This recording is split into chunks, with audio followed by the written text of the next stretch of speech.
අපි යාන්ත්‍රණවල කතා කරා පළවෙනි කොටස. ගිය සතියේ අපි වීඩියෝ එක දැම්මා. ඉතින් ලින්ක් එක තියෙනවා උඩ. ගිහිල්ලා බලන්න ඒක බලපු නැති අය. අද අපි කතා කරන්න යන්නේ යාන්ත්‍රණ දෙවෙනි කොටස. දෙවෙනි කොටස තියෙන්නේ තාමත් අපි කතා කරන්නේ ඇලිෆැටික හයිඩ්‍රෝකාබන ගැන. හරිද? ඇලිෆැටික හයිඩ්‍රෝකාබන වල දෙවෙනි යාන්ත්‍රණය තමයි අපිට තියෙන ඇල්කීනයකට HBr ආකලනය. හරි. ඇල්කීනයකට HBr ආකරන. අපි බලමු වචනෙන් වචනේ මොකද්ද වෙන්නේ කියලා. ඇල්කීනයක් කියන්නේ මොකක්ද?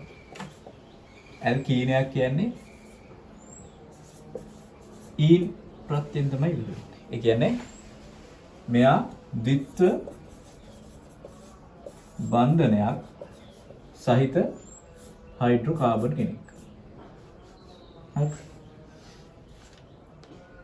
එතකොට ද්විත්ව බන්ධනයක් සහිත හයිඩ්‍රෝකාබන් කෙනෙක් කියන්නේ මෙයා අසන්තෘප්තයි.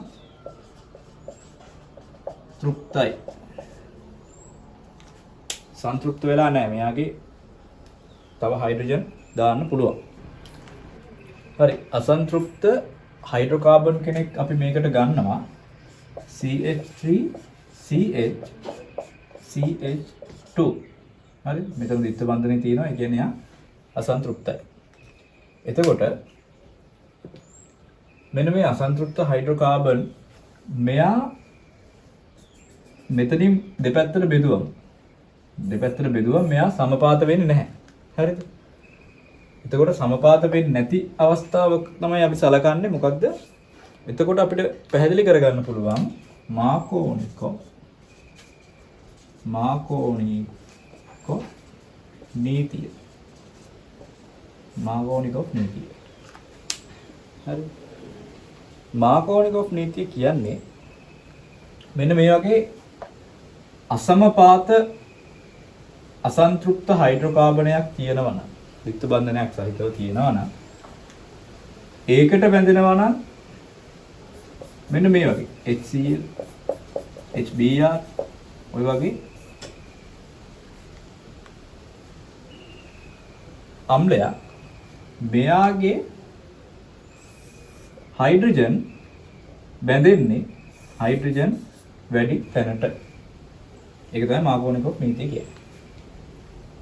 අසමපාත හයිඩ්‍රෝකාබනයක් තියෙනවා නම් අසන්තෘප්ත, එයාට බැඳෙනවා නම් HBr HCl වගේ අම්ලයක්, මෙයා බැඳෙන්නේ හයිඩ්‍රජන් බැඳෙනවා හයිඩ්‍රජන් වැඩි තැනට, ද්විත්ව බන්ධනේ අනිත් පැත්තට බැඳෙනවා අදාළ හැලජනය. ඕක තමයි මාකෝනිකෝ නීතිය සරලව කියන්නේ. හරි. අපි කතා කරා මාකෝනිකෝ නීතිය මොකද්ද වෙන්නේ? ද්විත්ව බන්ධනයකට කොහොමද HBr එකක් නැත්නම් HCl එකක් සම්බන්ධ වෙන්නේ කියලා. හරිද? අපි එතකොට ගමු අසමතුලිත හයිඩ්‍රෝකාබනයක්. මෙන්න මෙයා. අපි කලින් ගත්ත එක කියලා නේද? දැන් අපි කතා කරන්න යන්නේ HBr ආකලනය. මෙන්න මේකට HBr ආකලනය. හරි. එතකොට මේකෙදි පළවෙනි පියවර වෙන්නේ අපි හදා ගන්න ඕනේ ආකලනයක් නෙමෙයි. ද්විත්ව බන්ධනයකින් තමයි පහර දෙන්නේ. එහෙනම් මෙයා ඉලෙක්ට්‍රෝෆිලික ආකලනයකට තමයි යන්නේ. හරිද? එතකොට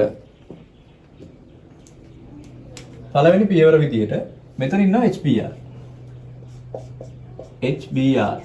මෙතන තියෙන සහසංජ බන්ධනය. HBr කිව්වම මෙයාගේ තීද ගුරුණයක් තියෙනවා, ද්‍රවණශීලතාවයක් තියෙනවා, ද්‍රවීකරණ බලයක් තියෙනවා මෙයාට. එතකොට මෙයාගේ ද්‍රවණයක් ඔන්නෝම වෙනවා. ඩෙල්ටා ප්ලස් ඩෙල්ටා මයිනස් කියලා ද්‍රවණයක් වෙලා තියෙන්නේ.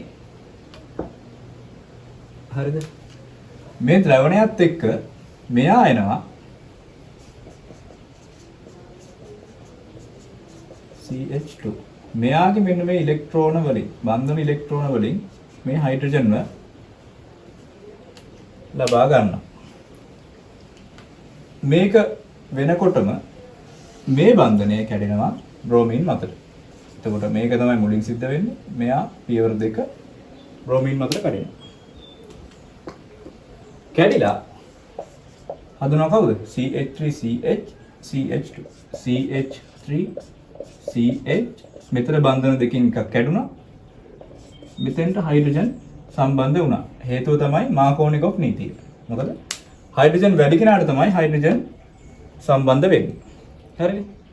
එතකොට මෙතෙන්ට එනවා ධන ආරෝපණය. එතකොට මේ ඉන්නේ ප්‍රතික්‍රියාවේ අතරමැදිය. හරිද? මෙයා ස්ථායි නැහැ. අතරමැදිය ඉන්නේ කවුද? කාබෝ කැටායනයක්. කාබෝ කැටායනය. එතකොට කාබෝ කැටායනේ right. එතකොට කාබෝ කැටායනයේ මෙතන තියෙන්නේ කවුද? CH3 කාණ්ඩ දෙකක් දෙපැත්තෙන් තියෙනවා. මැද H එකක් තියෙනවා. එහෙනම් මෙයා ද්විතීක කාබෝ කැටායන. ද්විතීක කාබෝ කැටායනයක් වෙද්දී දැන් මේ ද්‍රාවණයේ ඇතුලේ කාබෝ කැටායනයක් තියෙනවා. Br- ඇනායනයක් තියෙනවා. ඉතින් ওই දෙන්නට නිකන් ඉන්න බෑනේ. මොකද කරන්නේ? මෙයාගේ ඉලෙක්ට්‍රෝන ඝනත්වය වැඩි. එතකොට CH3 කියන කාබෝ කැටායනේ ඉන්නවා. මෙයා ඉන්නවා සාන්ද්‍රණේ වැඩි අවස්ථාවක දැන් ඍණායනයක් විදියට. බ්‍රෝමීන්. මෙයා මොකද කරන්නේ? මේක සර ඉලෙක්ට්‍රෝන වලින් පහර දෙනවා මෙන්න මේ කාබන් මතට. එතකොට හැදෙන අවසාන ඵලය CH3 CH Br CH3. එතකොට මෙයාගේ අතුරු ඵල මුකුත් ලැබෙන්නේ නැහැ. එතකොට මාකෝනිකොව් නීතියට අනුව අපි HBr කෙනෙක් මෙයාට බැඳගත්තා. හයිඩ්‍රජන් වැඩි තැනට හයිඩ්‍රජන් අඩු තැනට හැලජන් එක සෙට් වෙන විදියට. දැන් ඔය HBr ආකරණයත් හරියට නිකන් අපේ රජයේ වගේ. හරිද? මොකද්ද වෙන්නේ? හයිඩ්‍රජන් වැඩි තැනට තමයි හයිඩ්‍රජන් යන්නේ. ඒ කියන්නේ තියෙන එකාට තමයි තව දෙන්නේ නේ. දැන් මං හිතන්නේ මාගෝනිකොව් කියන කෙනා වෙන්න ඕනේ රජය නිර්මාණය කරලා තියෙන්නේ. මොකද තියෙන කෙනාට වැඩිපුර දෙනවා නැති එකාට ඇත්තෙම නැහැ. හරිද? ඉතින් ඕක මතක තියාගත්තා නම් මාගෝනිකොව් නීතිය හරි ලේසියෙන් මතක තියාගන්න පුළුවන්. ඉතින් මේක තමයි අපිට අන්තිමට ලැබෙන ඵලය. CH3 CH2 HBr ආකලනය අපි කරා. අපි බලමු මෙයාගේ යාන්ත්‍රණ වර්ගය මොකක්ද? මෙයා පටන් ගන්නේ බන්ධන ඉලෙක්ට්‍රෝන වලින්. පළවෙනි පියවර පටන් ගන්නේ බන්ධන ඉලෙක්ට්‍රෝන වලින්. පහර දෙන්නේ ධන අයනයකට. එහෙනම් ඉලෙක්ට්‍රෝ ෆිලිකයි. යාන්ත්‍රණය ඇතුළේදී යම් කිසි කෙනෙක් ඉවත් වීමක්වත් මුකුත් වෙන්නේ නැහැ. එම නිසා ද්විත්ව බන්ධනයට සම්බන්ධ වීමක් වෙන්නේ ආකලනයක්. එහෙනම් ඉලෙක්ට්‍රෝෆිලික ආකලන. එහෙම නැත්නම් අපි මේකට කියන්න පුළුවන් AE. AE කියන්නේ ඉලෙක්ට්‍රෝෆිලික් ඇඩිෂන්. ඉලෙක්ට්‍රෝෆිලික ආකලන කියන එක. right. ඉතින් මම නතුනු බෙසිංහ කොළඹ විශ්වවිද්‍යාලයේ රසායන විද්‍යාව පිළිබඳ විශේෂවේදී ගෞරව උපාධිධාරිය කෙනෙක්. ඉතින් මම තීරණය කරා ඉතින් රටේ ඉන්න දරුවන්ට මොනවා හරි දෙයක් ඉගෙන ගන්න ආසාව තියෙන කෙනෙක්ට වීඩියෝස් බලලා ඉගෙන ගන්න පුළුවන්. ඉතින් ඊට අමතරව තව වැඩිදුරට ඉගෙන ගන්න පුළුවන් අපේ ඔය පහතින් වැටෙන අංක දුරකථන අංක වලට කතා කරලා සම්බන්ධ වෙන්න පුළුවන්.